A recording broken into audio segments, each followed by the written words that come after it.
Department of MBA. Today I would like to explain about what is capital and what are the various sources of raising of capital.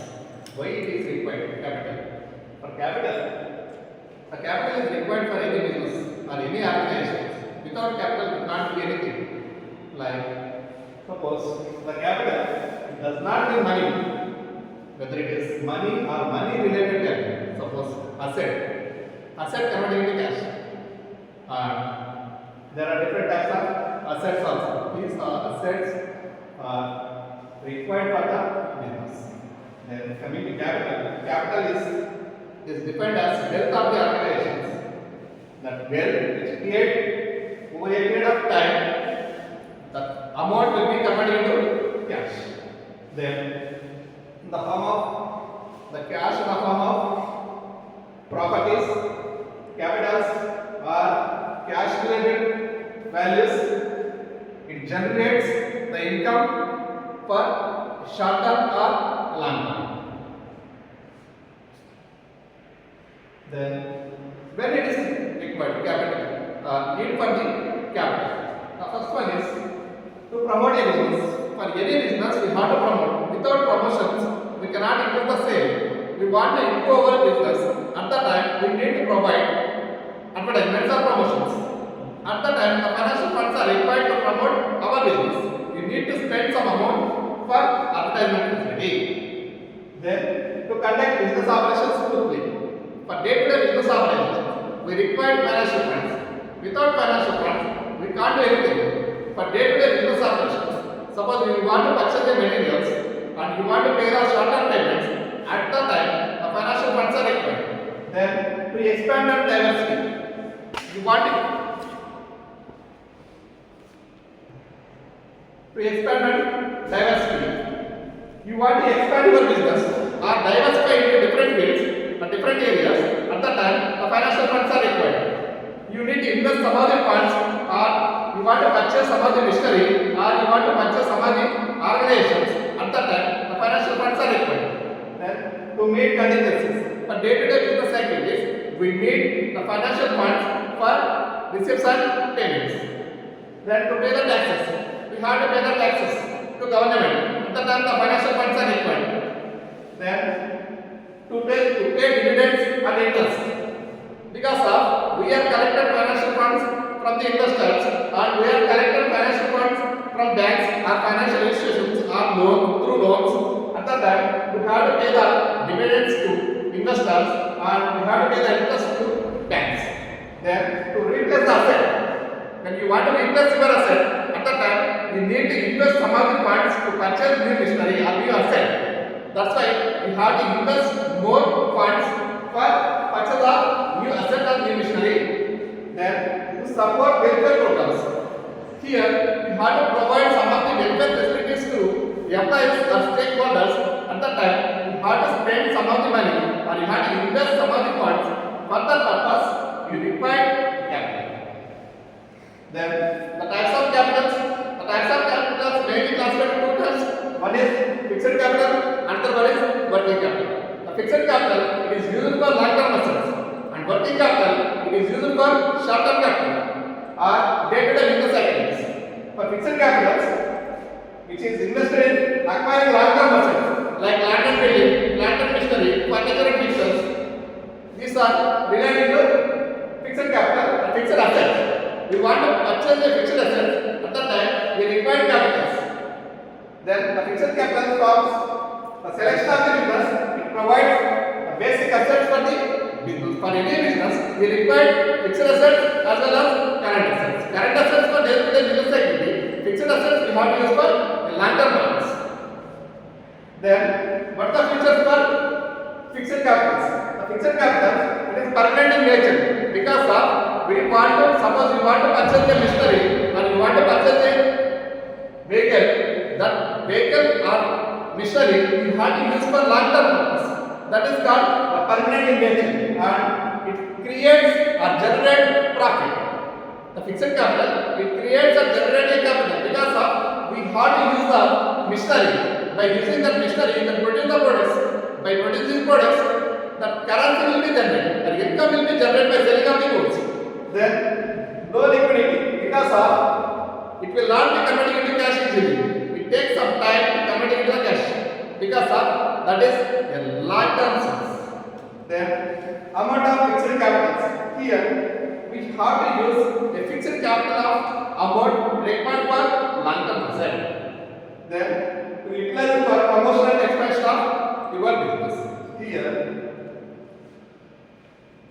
it is needed for the promotion of business, monetization of business, replacement of asset. At that time, you have to invest a fixed portion of amount. Then the types of fixed assets. The five types of fixed assets may be classified in three types. One is tangible fixed assets, intangible fixed assets, and financial fixed assets. The tangible fixed assets, you can see the product and touch the products, or you can see the asset and touch the assets, like land and building, plant and machinery, furniture and fixtures. These are the tangible fixed assets. Intangible fixed assets, you can't see the asset or you can't touch the asset, like brand name, goodwill, patents, copyrights, trademarks, trade secrets. These are intangible fixed assets.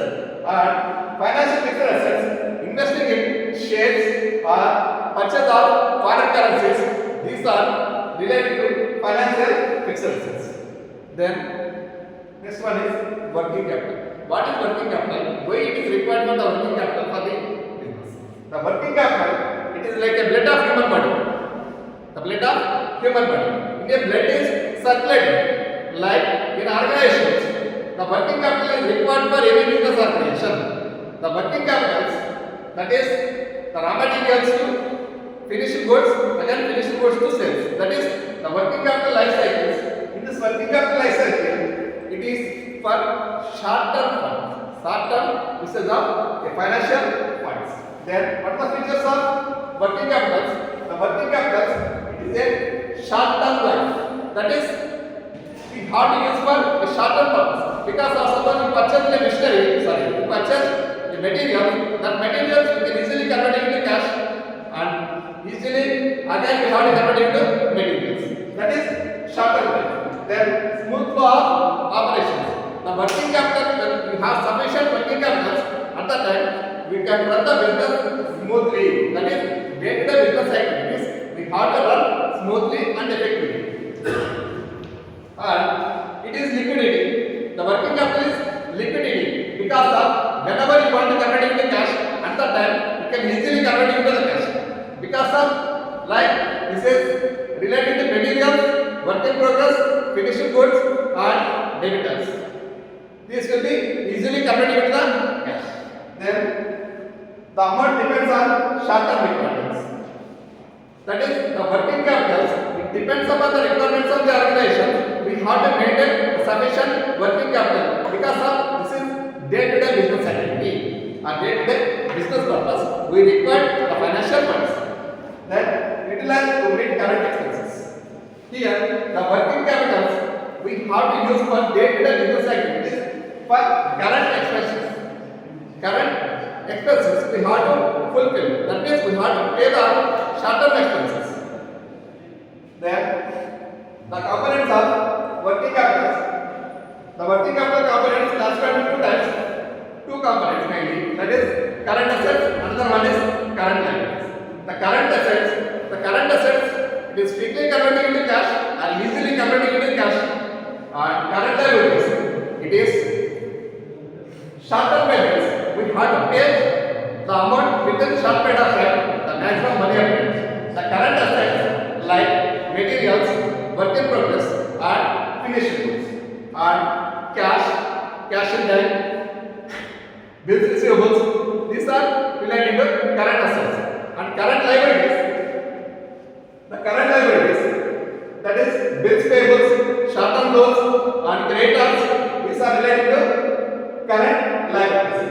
The formula for net working capital equals to current assets minus current liability. That means whatever assets, that assets minus liability. That means short-term receipts and short-term payments. Next, the factors determining working capital.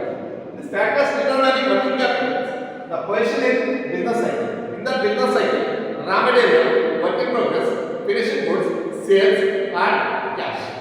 That is the raw materials we have converted into finished goods. The finished goods converted into sales, sales converted into cash, again cash converted into materials.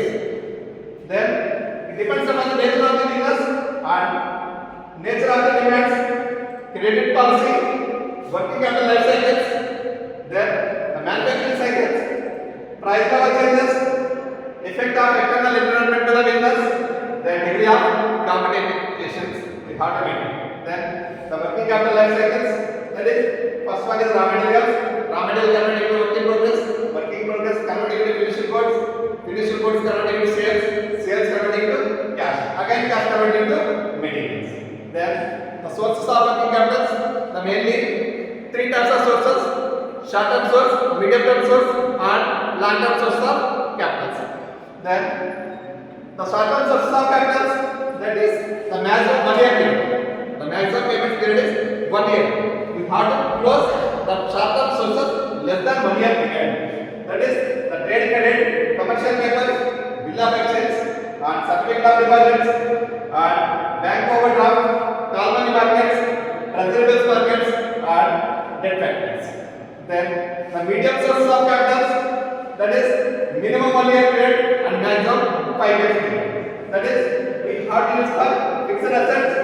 These instruments are hire purchases, leasing, venture capitals and bank loans. Bank medium term loan only. Then long term sources of capitals. These long term sources of capitals more than 5 years period and less than 5 years, less than 20 years period. The instruments of long term sources of capital: equity shares, preferential shares, debentures and long term loans are retained.